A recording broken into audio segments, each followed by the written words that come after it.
In macroeconomics and international finance, the capital account is one of two primary components of the balance of payments, the other being the current account. Whereas the current account reflects a nation's net income, the capital account reflects net change in ownership of national assets. A surplus in the capital account means money is flowing into the country, but unlike a surplus in the current account, the inbound flows effectively represent borrowings or sales of assets rather than payment for work. A deficit in the capital account means money is flowing out of the country, and it suggests the nation is increasing its ownership of foreign assets. The term capital account is used with a narrower meaning by the International Monetary Fund and affiliated sources. The IMF splits what the rest of the world calls the capital account into two top-level divisions: financial account and capital account, with by far the bulk of the transactions being recorded in its financial account.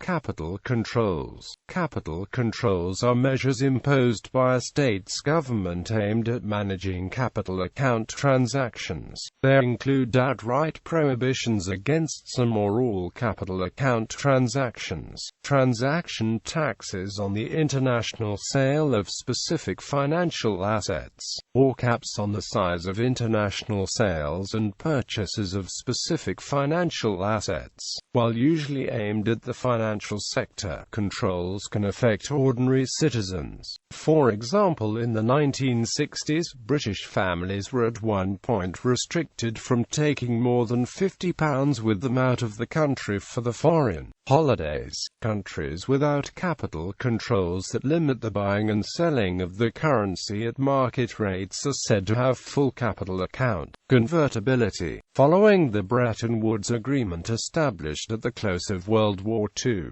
most nations put in place capital controls to prevent large flows either into or out of the capital account. John Maynard Keynes, one of the architects of the Bretton Woods system, considered capital controls to be a permanent part of the global economy. Both advanced and emerging nations adopted controls. In basic theory, it may be supposed that large inbound investments will speed an emerging economy's development, but empirical evidence suggests this does not reliably occur, and in fact large capital inflows can hurt a nation's economic development by causing its currency to appreciate, by contributing to inflation, and by causing an unsustainable bubble of economic activity that often precedes financial crisis. The inflows sharply reverse once capital flight takes place as after the crisis occurs. As part of the displacement of Keynesianism in favor of free market-orientated policies, countries began abolishing the capital controls.